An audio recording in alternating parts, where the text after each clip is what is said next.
Praise God, hallelujah. ಕರ್ತನಲ್ಲಿ ಪ್ರಿಯ ದೇವಜನರೇ, ನಜರೇತಿನ ಯೇಸು ಕ್ರಿಸ್ತನ ನಾಮದಲ್ಲಿ ಶುಭವೂ ಕೃಪೆಯೂ ಆಶೀರ್ವಾದವೂ ಸಮಾಧಾನವೂ ನಿಮಗುಂಟಾಗಲಿ. ಪ್ರತಿನಿತ್ಯವೂ ದೇವರಲ್ಲಿ ಬೇಡಿರಿ, ವಾಕ್ಯ ಓದಿರಿ, ಪ್ರಾರ್ಥನೆ ಮಾಡಿರಿ, ಆರಾಧನೆ ಮಾಡಿರಿ, ಸ್ತುತಿ ಮಾಡಿರಿ, ನಿಮ್ಮನ್ನೇ ದೇವರಿಗೆ ಸಜೀವ ಯಜ್ಞವಾಗಿ ಸಮರ್ಪಿಸಿರಿ. ದೇವರ ವಾಕ್ಯವು ಏನು ಹೇಳ್ತದೆ ಅದರಂತೆ ನಡೆಯಿರಿ. ಅದನ್ನು ಬಿಟ್ಟು ಎಡಕ್ಕೆ ಬಲಕ್ಕೆ ಹೋಗದಂತೆ ನಿಮ್ಮನ್ನೇ ನೀವು ದೇವರ ವಾಕ್ಯದಲ್ಲಿ ಪವಿತ್ರಾತ್ಮನಲ್ಲಿ ಕಾಪಾಡಿಕೊಳ್ಳ್ರಿ. ವಿಶೇಷವಾಗಿ ದೇವರು ಒಳ್ಳೆಯವನು, ಏಸಪ್ಪ ಒಳ್ಳೆಯವನು, ನಿಮಗೆ ಸಹಾಯ ಮಾಡ್ತಾರೆ, ಜಯ ಕೊಡ್ತಾರೆ, ಬಿಡುಗಡೆ ಕೊಟ್ಟೇ ಕೊಡ್ತಾರೆ. ಇವತ್ತು ಮಾತನಾಡೋ ವಿಷಯ, ಮನುಷ್ಯನಿಗೆ ಅಂಥ ಅಧಿಕಾರ ಕೊಟ್ಟಿದ್ದಕ್ಕೆ ಜನರು ಭಯಪಟ್ರಂತೆ. ಮನುಷ್ಯನಿಗೆ ಇಂಥ ದೊಡ್ಡ ಅಧಿಕಾರ ಎಲ್ಲಿಂದ ಬಂತಪ್ಪ, ಅದಕ್ಕೆ ಜನರು ಭಯಪಟ್ಟರು. ಇವತ್ತು ಅದೇ ಜನರು ಭಯಪಡುವಂಥ ಅಧಿಕಾರವುಳ್ಳ ಕರ್ತನು ನಾನು ನಿಮಗೆ ತೋರಿಸಿಕೊಡ್ತಾ ಇದ್ದೇನೆ. ಅದಕ್ಕಾಗಿ ಸಿದ್ಧವಾಗಿರಿ. ಈ ಒಳ್ಳೆಯ ಕುರುಬ ಕಾರ್ಯಕ್ರಮಕ್ಕೆ ಮತ್ತೊಮ್ಮೆ ಸ್ವಾಗತ. ದೇವರು ಅದ್ಭುತವಾಗಿ ನಡೆಸ್ತಾ ಇದ್ದಾನೆ, ಇನ್ನು ಹೆಚ್ಚಾಗಿ ನಡೆಸುವಾತನಾಗಿದ್ದಾನೆ. ಸೂಪರ್ ನ್ಯಾಚುರಲ್ ಸಂಗತಿಗಳು, ಅದ್ಭುತಗಳು, ಹೀಲಿಂಗ್ಗಳು ವಾಕ್ಯ ಕೇಳ್ತಿರುವಾಗ ಉಂಟಾಗ್ತದೆ. ನಿಮ್ಮ ಜೀವಿತದಲ್ಲಿ ನೀವು ನೋಡದಂಥ ಸಂಗತಿಗಳು ಆತ್ಮಿಕ ಲೋಕದಲ್ಲಿ ನೋಡುವ ಹಾಗೆ ನಿಮ್ಮ ಆತ್ಮಿಕ ಕಣ್ಣುಗಳು ದೇವರು ತೆರೀತಾನೆ. ಯಾಕಂದರೆ ದೇವರು ಉತ್ತಮನಾಗಿದ್ದಾನೆ. ಆತ ನಿಮಗೆ ಕಲಿಸಬೇಕಂತ ತೋರಿದ್ದಾನೆ, ಆತನು ಇಷ್ಟಪಟ್ಟಿದ್ದಾನೆ, ಆತ ನಿಮ್ಮ ವಿಷಯದಲ್ಲಿ ಸಂತೋಷಭರಿತನಾಗಿದ್ದಾನೆ.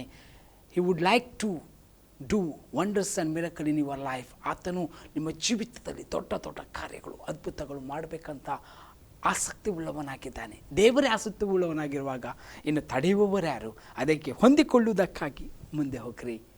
ಅದಕ್ಕೆ ಅಲ್ಲಿ ಒಂದು ವಾಕ್ಯ, ಮನುಷ್ಯನಿಗೆ ಇಂಥ ದೊಡ್ಡ ಅಧಿಕಾರ ಕೊಟ್ಟಿದ್ದಕ್ಕಾಗಿ ಜನರು ಭಯಪಟ್ಟರು.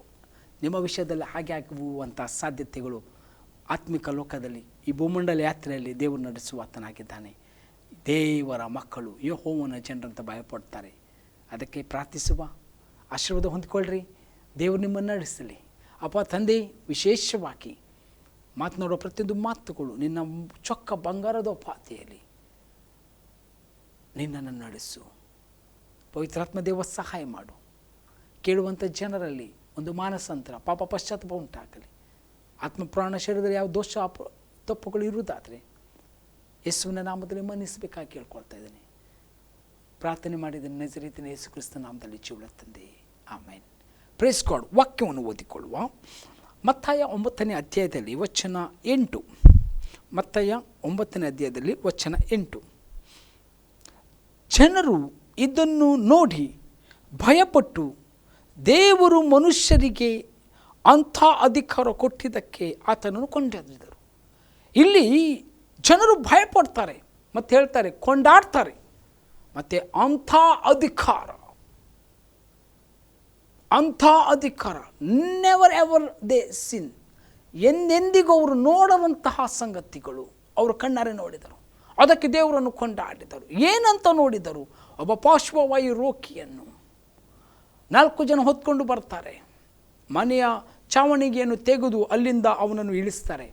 ಅವರ ನಂಬಿಕೆ ನೋಡಿ ಯೇಸು ಸ್ವಾಮಿ ಸಂತೋಷ ಪಡ್ತಾರೆ. ಬಟ್ ಅಲ್ಲಿ ಅವನಿಗೆ ಹೇಳುವಂಥದ್ದು, ನಿನ್ನ ಪಾಪವು ಕ್ಷಮಿಸಲ್ಪಟ್ಟಿದೆ ಅಂತ ಹೇಳುವಾಗ ಅಲ್ಲಿ ಇರುವಂಥ ಯಹೂದ್ಯರು, ಶಾಸ್ತ್ರಿಗಳು, ಫರಿಸಾಯರು ಇದನ್ನು ಕೇಳಿ ಅವರಿಗೆ ಏನು ಹೇಳ್ತಾರೆ, ಶಾಕ್ ಕೊಟ್ಟಂಗೆ ಆಗ್ತದೆ. ಈ ಕರೆಂಟ್ ಶಾಕ್ ಕೊಡುವಾಗ ಬೂ ಅಂತಾರಲ್ಲ, ಆ ರೀತಿ. ಏನು ಏಸು ಏನು ನಿನಗೆ ಯಾರು ಕೊಟ್ಟರೆ ಇದಕ್ಕೆ? ದೇವರೊಬ್ಬನಿಗೆ ಬಿಟ್ಟರೆ ಮತ್ತು ಯಾರಿಗೂ ಕೂಡ ಪಾಪಗಳನ್ನು ಕ್ಷಮಿಸುವ ಅಧಿಕಾರ ಇಲ್ಲ. ಅದಕ್ಕೆ ಯೇಸು, ನಾನು ಕ್ಷಮಿಸುವುದು ಅಥವಾ ಈ ರೋಗಿಯನ್ನು ಗುಣಪಡಿಸುವುದು ಯಾವುದು ದೊಡ್ಡದಂತ ಹೇಳ್ತಿರೋ, ಅವರ ಮುಂದುಗಡೆಯೇ ಆ ರೋಗಿಗೆ ಎತ್ತು ನಿನ್ನ ಹಾಸಿಗೆ ಇಟ್ಕೊಂಡು ನಡೆ. ಹಾಸಿಗೆ ಯಾಕೆ ಗೊತ್ತಾ? ಮತ್ತು ನೀನು ಆ ಐಗುಪ್ತಿಯನ್ನು ನೋಡುವುದಿಲ್ಲ, ನೀನು ಈ ಸಂಗತಿಗಳನ್ನು ಮರುಕಳಿಸುವುದಿಲ್ಲ ನಿನ್ನ ಜೀವಿತದಲ್ಲಿ. ಇನ್ನು ನಿನ್ನ ಹಾಸಿಗೆಯಲ್ಲಿ ನೀನು ಬೀಳಲ್ಲ. ಇನ್ನು ಆಯಿತು, ಅದು ಬಿಡು, ಚಾಪೆ ತಗೊಂಡು ಹೋಗಿ, ಅದು ಇನ್ನು ಅದರ ಅವಶ್ಯಕತೆ ನಿನಗಿಲ್ಲ. ಇಷ್ಟು ದಿನ ಚಾಪೆ ನಿನ್ನನ್ನು ಹೊರಿತಾ ಇತ್ತು, ಈಗ ನಿನ್ನ ಚಾಪೆನ ಹೊತ್ಕೊಂಡು ನಡಿ. ನಿಮ್ಮ ಜೀವಿತದಲ್ಲಿ ಹಾಗೆ ಸಮಸ್ಯೆಗಳು ಇವಷ್ಟು ತನಕ ನಿಮಗೆ ಹೊತ್ಕೊಂಡು ನಡೆಯುವಾಗ ಇನ್ನು ಮುಂದೆ ಸಮಸ್ಯೆಯನ್ನು ಮೆಟ್ಟಿನಿ ನಡೀತಿ. ಯಾಕೆ?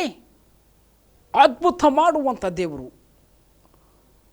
ಮನುಷ್ಯನಿಗೆ ಅಂಥ ಅಧಿಕಾರ ಕೊಟ್ಟ ಸಂಗತಿಗಳನ್ನು ಮಾಡಿದ ದೇವರು ನಿನ್ನ ಪಕ್ಷದಲ್ಲಿದ್ದಾನೆ. ಮನುಷ್ಯರಿಗಿಂತ ಅಧಿಕಾರ ಕೊಟ್ಟಿದ್ದಕ್ಕೆ ಜನರನ್ನು ಭಯಪಟ್ಟರು ಮತ್ತು ದೇವರನ್ನು ಕೊಂಡಾಡಿದನಂತೆ. ಯಾಕೆ ಗೊತ್ತಾ? Very important. ಯೇಸು ಅಂಥ ಅಧಿಕಾರದಲ್ಲಿ ಮೂವ್ ಆಗ್ತಾ ಇದ್ದನು, ಅಂಥ ಅನಾಯಿಂಟಿಂಗಲ್ಲಿ ಮೂವ್ ಆಗ್ತಾ ಇದ್ದನು, ಅಂಥ ಅನಾಯಿಂಟಿಂಗಲ್ಲಿ ಅವನಲ್ಲಿ ಜಯ ಇದ್ದಿತು. ಅಷ್ಟೇ ಅಲ್ಲ, ದೇವರು ತನ್ನ ಕಾರ್ಯಗಳನ್ನು ಮಾಡ್ತಿರುವಾಗ ಅಂಥ ಅದ್ಭುತಗಳು ನಡೆದರು. ಈಗ ಹೇಳ್ರಿ, ಯಹೂದ್ಯರು, ಅನ್ಯಮತದವರು ಅಥವಾ ಅವರು ಇವರು ಯೇಸುವನ್ನು ಮಾತಾಡ್ಲಿಕ್ಕೆ ಆಗಲಿಲ್ಲ. ಯಾಕೆ? ಬಿಕಾಸ್ ಪಾಪ ಕ್ಷಮಿಸುವುದಂತ ಹೇಳೋದು ಒಂದು ಮಾತಲ್ಲಿ ಏನಂತ ಸುಲಭ ಆಗಿರ್ಬೋದು, ಬಟ್ ಅಂಥ ರೋಗದಲ್ಲಿ ಅವನು ಎಷ್ಟು ವರ್ಷದಿಂದ ಇದ್ದವನು ಗೊತ್ತಿಲ್ಲ. 4 ಜನ ಹೊತ್ತುಕೊಂಡು ಬಂದಿದ್ದಾರೆ. ಅವನನ್ನು ಎತ್ತು ನಡೆದನು, ಆರೋಗ್ಯ ಉಂಟಾಯಿತು. ಈ ಮಿರಕಲ್ ಮುಖಾಂತರವಾಗಿ, ಈ ಅದ್ಭುತ ಕಾರ್ಯಗಳ ಮುಖಾಂತರವಾಗಿ ಯೇಸು ತನ್ನನ್ನು ತಾನೇ ಪ್ರಕಟಿಸಿಕೊಂಡನು. ಅದಕ್ಕೆ ಅಂಥ ಅಧಿಕಾರ ಕೊಟ್ಟದಕ್ಕೆ ದೇವರನ್ನು ಕೊಂಡಾಡಿದರು. ಇವತ್ತು ಅಂಥ ಅದೇ ದೇವರು ನನ್ನ ಮತ್ತು ನಿನ್ನ ಜೀವಿತದಲ್ಲಿದ್ದಾರೆ. ನಿನ್ನೆ, ಇವತ್ತು, ಯುಗಾಂತರಗಳಿಗೂ ಒಂದೇ ರೀತಿಯಾಗಿರುವ ಯೇಸು ನಿನ್ನಲ್ಲಿ ಇದ್ದಾನೆ. ನಮ್ಮ ಯೇಸು ಬದಲಾಗಿಲ್ಲ.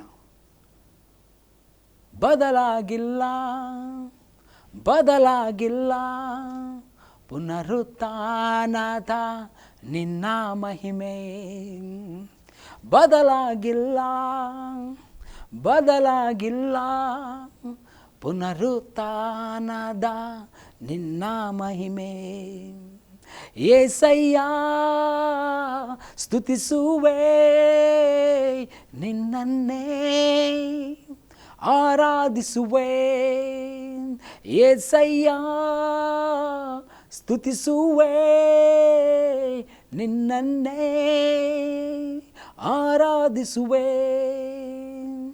ಇಂದಿಗೂ ಎಂದೆಂದಿಗೂ ಬದಲಾಗದ ನನ್ನ ಯೇಸು, ಇಂದಿಗೂ ಎಂದೆಂದಿಗೂ ಬದಲಾಗದ ನನ್ನ ಯೇಸು, ಇಂದಿಗೂ ಎಂದೆಂದಿಗೂ ಬದಲಾಗದ ನಮ್ಮ ದೇವರು. ಅವನಲ್ಲಿ ಬದಲಾವಣೆ ಅನ್ನುವ ಒಂದು ಸಣ್ಣ ಶಬ್ದ ಕೂಡ ಇಲ್ಲ. ಇವತ್ತು, ನಿನ್ನೆ, ಎಂದೆಂದಿಗೂ ಬದಲಾಗದ ಯೇಸು, ನಿರಂತರ ಏಕರೂಪವಾಗಿರುವ ದೇವರು. ಅದಕ್ಕೆ ನೀನು ನಂಬಿದ ದೇವರು ನಿತ್ಯವೂ ನಿರಂತರವೂ ಏಕರೂಪವಾಗಿದ್ದಾನೆ. ಆತನ ನಂಬಿ ಆತನ ಮಾರ್ಗದಲ್ಲಿ ನಡೆಯುವ ಪ್ರತಿಯೊಬ್ಬರು ಭಾಗ್ಯವಂತರು. ನಿನ್ನ ಜೀವಿತದಲ್ಲಿ ನೀನು ಅದ್ಭುತವನ್ನು ಕಂಡೇ ಕಾಣ್ತೀವಿ. ಯಾಕಂದರೆ ಅದ್ಭುತ ಸ್ವರೂಪನಾಗಿದ್ದಾನೆ, ಜೀವ ಸ್ವರೂಪನಾಗಿದ್ದಾನೆ, ಮಹಿಮೆಯ ದೇವರಾಗಿದ್ದಾನೆ. ಆತನು ದೇವರು ಕೈ ಹಾಕಿದ ಪ್ರತಿಯೊಂದು ಕೆಲಸವು ಸಫಲ ಮಾಡುವಂಥ ದೇವರಾಗಿದ್ದಾನೆ.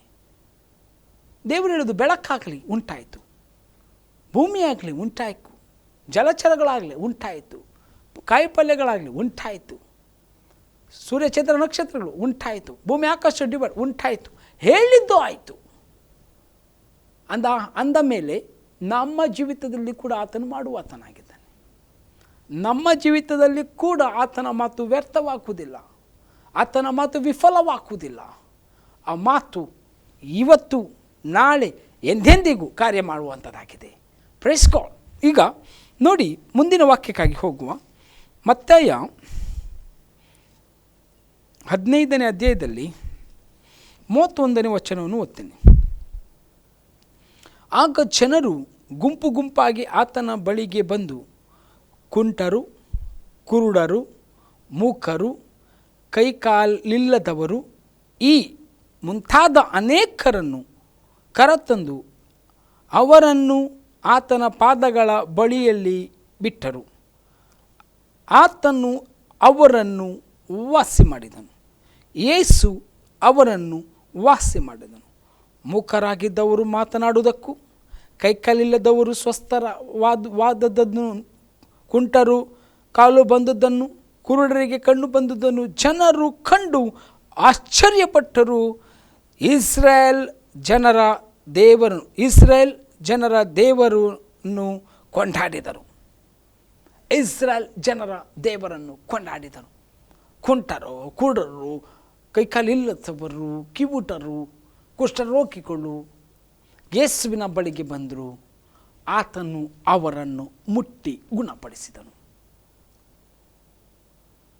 ಈ ರೋಗಗಳು ಯಾಕೆ ಗುಣವಾಯಿತು? ಇನ್ನು ಸರಿ ತಿನ್ಕೊಂಡು ಡ್ಯಾನ್ಸ್ ಮಾಡಲಿಕ್ಕಲ್ಲ, ದೇವರ ಮಹಿಮೆಯನ್ನು ತೋರಿಸುವುದಕ್ಕಾಗಿ, ದೇವರು ಎಂಥವನಂತ ತೋರಿಸುವುದಕ್ಕಾಗಿ.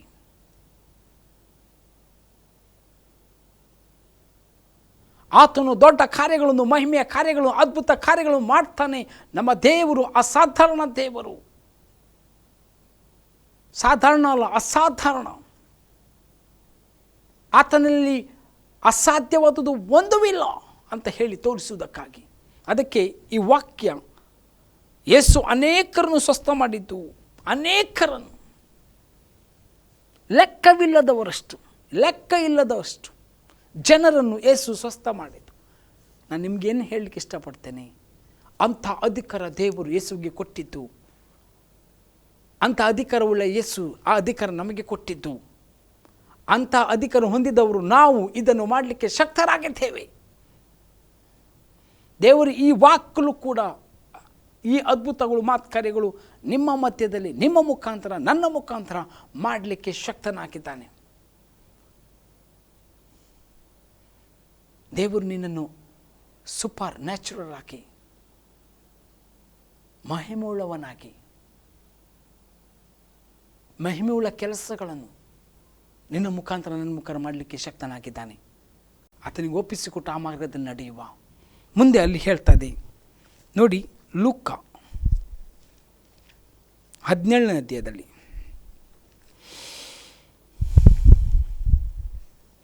ಲೂಕ 17ನೇ ಅಧ್ಯಾಯದಲ್ಲಿ ವಚನ 16ರಿಂದ ಓದ್ತೀನಿ.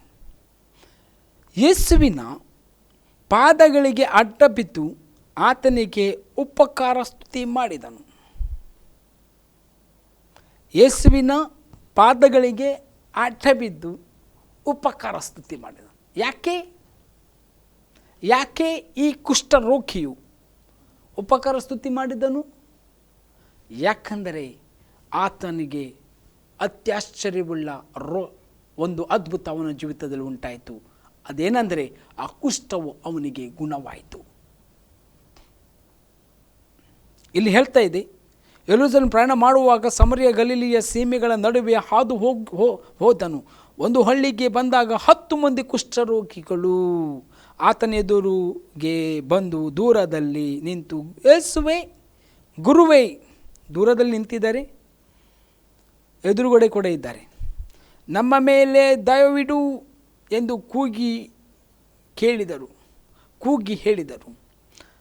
ಆತನು ಅವರನ್ನು ನೋಡಿ, ನೀವು ಹೋಗಿ ಯಾಜಕರಿಗೆ ಮೈ ತೋರಿಸಿಕೊಳ್ಳಿರಿ ಎಂದು ಹೇಳಿದರು.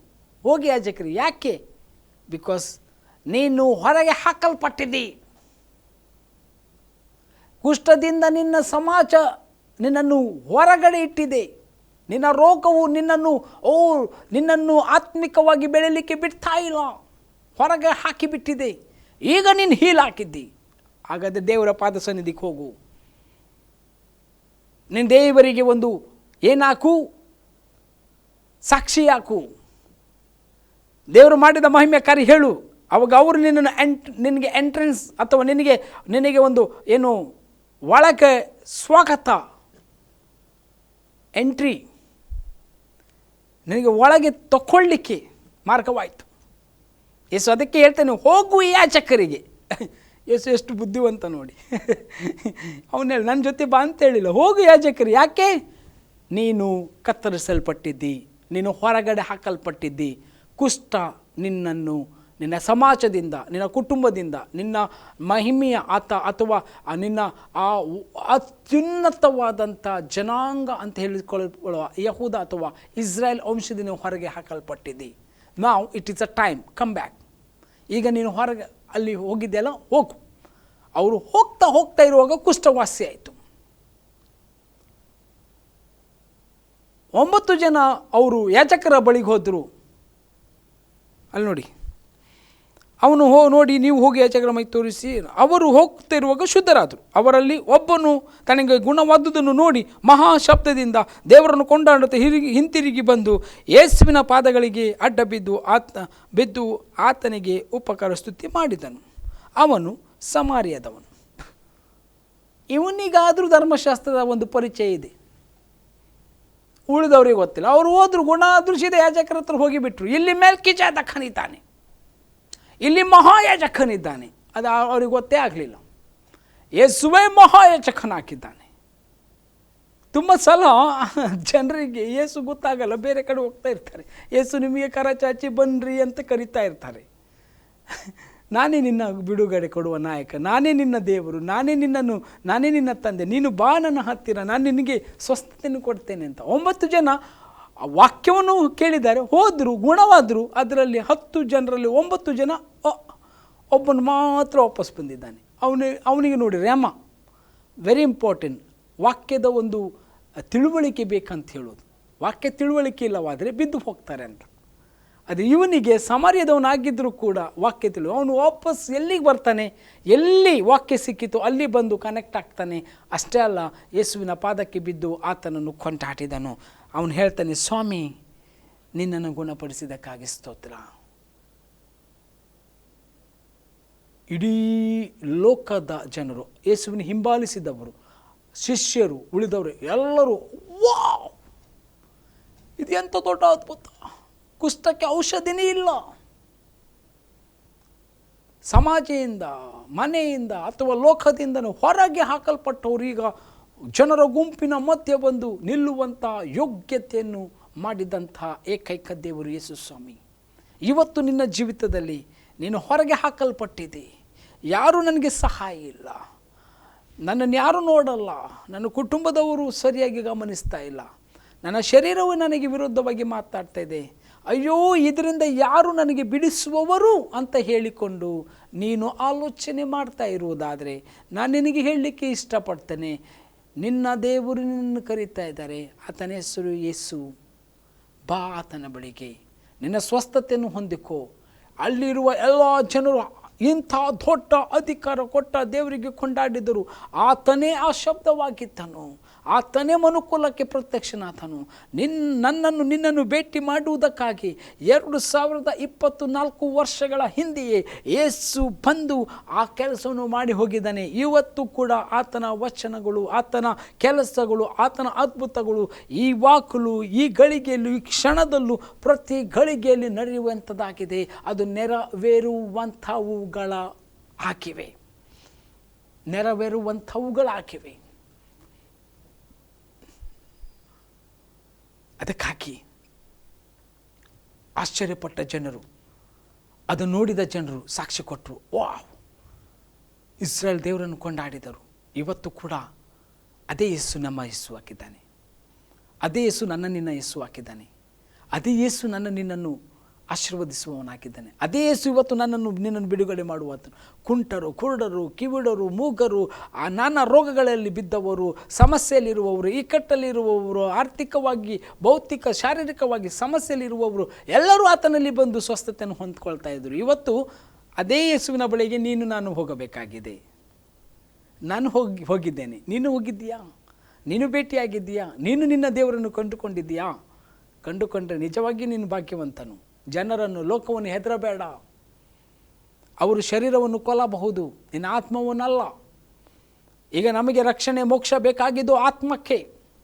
ನಮಗೆ ಪರಲೋಕ, ಮೋಕ್ಷ ಬೇಕಾಗಿದ್ದು ಆತ್ಮಕ್ಕೆ, ಶರೀರಕ್ಕಲ್ಲ. ಶರೀರವು ಮಣ್ಣಿನಿಂದ ಮಾಡಲ್ಪಟ್ಟಿದೆ, ಆ ಮಣ್ಣು ಕೆಡವಲ್ಪಡ್ತದೆ. ಎರಿಕೋ ಕೋಟೆ ಬಿದ್ದು ಹೋದ ಹಾಗೆ ನಿನ್ನ ಶರೀರ ಒಂದು ದಿನ ಬಿದ್ದು ಹೋಗ್ತದೆ. ಬಟ್ ಆತ್ಮ ಅದು ಪರಲೋಕಕ್ಕೆ ಹೋಗುವಂಥದ್ದಾಗಿದೆ. ಆತ್ಮ ದೇವರ ಸನ್ನಿಧಾನಕ್ಕೆ ಹೋಗ್ತದೆ. ಆತ್ಮ ತಾನು ಕಳಿಸಲ್ಪಟ್ಟಂಥ ಜಾಗಕ್ಕೆ ಹೋಗಬೇಕು. ಆದರೆ ದೇವರು ಅಲ್ಲಿ ಹೋಗಲಿಕ್ಕೆ ಒಂದು ಮಾರ್ಗ ಇಟ್ಟಿದ್ದಾನೆ. ಆ ಮಾರ್ಗವೇ ಯೇಸುವಿನ ಮಾರ್ಗ. ಆ ಮಾರ್ಗ ಅದು ಯೇಸು ಹಾಕಿದ್ದಾನೆ. ಬಟ್ ಆ ಮಾರ್ಗ ಬಿಟ್ಟು ಹೋದರೆ ನರಕ ಅಂತ ಹೇಳಿ ದೇವರೇ ತಾನೇ ಹೇಳಿದ್ದಾನೆ ಸ್ಪಷ್ಟವಾಗಿ. ಅದಕ್ಕಾಗಿ ನಾನು ನಿಮಗೆ ಹೇಳಲಿಕ್ಕೆ ಇಷ್ಟಪಡ್ತಾ ಇದ್ದೇನೆ, ನೀನು ಪಾಪ ಪಶ್ಚಾತ್ತಾಪ ಪಟ್ಟು ದೇವರ ಕಡೆಗೆ ತಿರುಕೊಂಡು ನಿನ್ನ ರಕ್ಷಣೆಯನ್ನು ಹೊಂದಿಕೊಂಡ್ರೆ ನಿಜವಾಗಿಯೂ ನೀನು ಭಾಗ್ಯವಂತನು. ಪಾಪ ಬಂದರೆ ಏನು? ದೇವರಿಗೂ ಮನುಷ್ಯರಿಗೂ ನಿನ್ನ ಶರೀರಕ್ಕೂ ನಿನ್ನ ಆತ್ಮಕ್ಕೂ ವಿರುದ್ಧವಾಗಿ ಮಾಡುವಂಥ ಪ್ರತಿಯೊಂದು ಸಂಗತಿಗಳು ಪಾಪವಾಗಿದೆ. ಅರ್ಥ ಆಯಿತು? ದೇವರಿಗೂ ಲೋಕದಲ್ಲಿರುವ ಮನುಷ್ಯರಿಗೂ ನಿನಗೂ ನಿನ್ನ ಶರೀರಕ್ಕೂ ವಿರೋಧವಾಗಿ ಮಾಡುವಂಥದ್ದು, ನಿನ್ನ ಆತ್ಮಕ್ಕೂ ಪ್ರತಿಯೊಂದು ಸಂಗತಿಗಳು.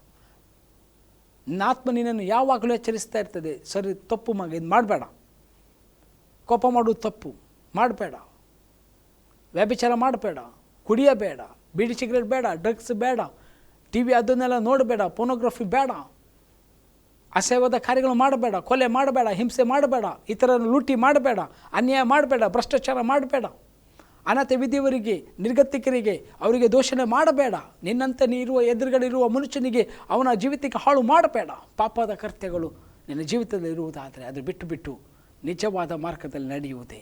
ಅದನ್ನು ಬಿಟ್ಟು ಅಯ್ಯೋ ಸ್ವಾಮಿ ಹೌದು ನಾನು ಮಾಡಿದ್ದೇನೆ ಇಷ್ಟದ ನನ್ನ ಕ್ಷಮಿಸು ಅಂತೇಳಿ ಖಂಡಿತವಾಗಿ ದೇವರು ನಿನ್ನನ್ನು ಕ್ಷಮಿಸ್ತಾನೆ, ಆ ಮಾರ್ಗದಲ್ಲಿ ಅದ್ಭುತವಾಗಿ ನಡೆಸ್ತಾನೆ.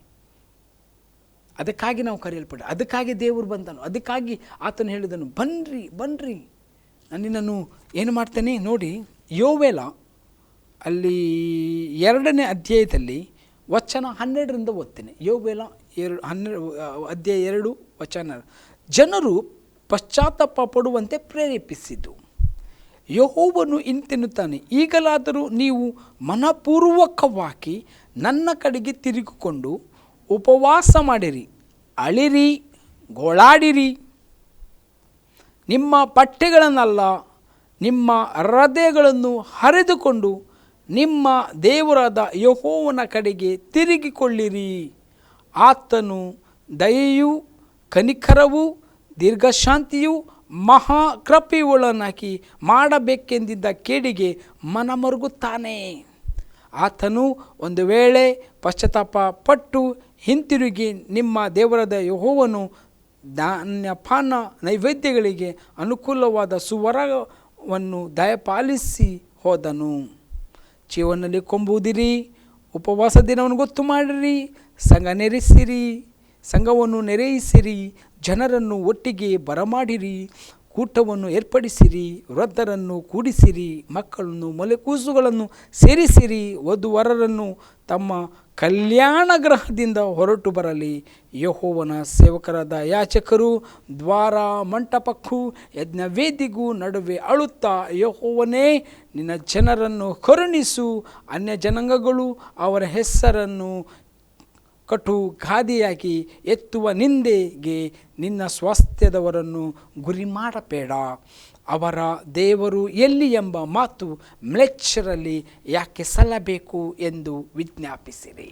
ವಾವ್, ಎಷ್ಟು ಜನರನ್ನು ಪಾಪಕ್ಕೆ, ಇವತ್ತು ನಿಮಗೂ ಕೂಡ ಅಷ್ಟೇ, ಪಾಪದಿಂದ ಬಿಟ್ಟು ದೇವರ ಕಡೆಗೆ ಬಟ್ಟೆ ಅಲ್ಲ ಅಥವಾ ಉಪವಾಸ ಅಲ್ಲ, ಕಾಣಿಕೆ ದಾನ ಧರ್ಮ ಅಲ್ಲ, ನಿಮ್ಮ ಹೃದಯವನ್ನು ಹರಿದುಕೊಳ್ಳಬೇಕು, ದೇವರ ಕಡೆಗೆ ತಿರ್ಕೊಳ್ಬೇಕು. ಆವಾಗಲೇ ನಿಮ್ಮ ಬ್ಲೆಸ್ಸಿಂಗ್, ನಿಮ್ಮ ಆಶೀರ್ವಾದ ನಿಮಗೆ ಉಂಟಾಗ್ತಾ ಇದೆ.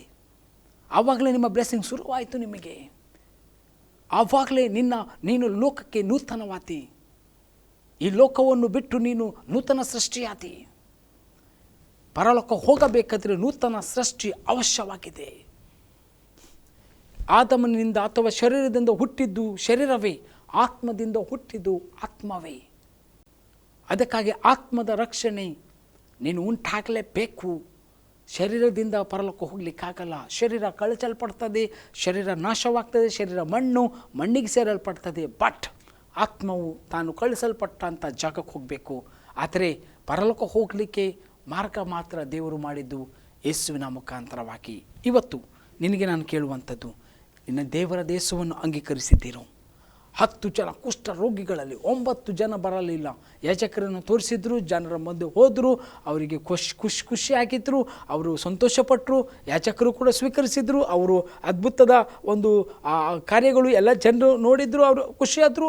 ಬಟ್ ಈ ವ್ಯಕ್ತಿ ಸಮಾರಿಯನು ಯೇಸು ಕ್ರಿಸ್ತನ ಹತ್ರ ಬರ್ತಾನೆ ಅಂತ ಹೇಳ್ತಾನೆ, ನೀನೇ ಮಾಡಿದ್ದು ಏಸಪ್ಪ, ನಿನಗೆ ನಾನು ಸ್ತುತಿ ಹೇಳಬೇಕು.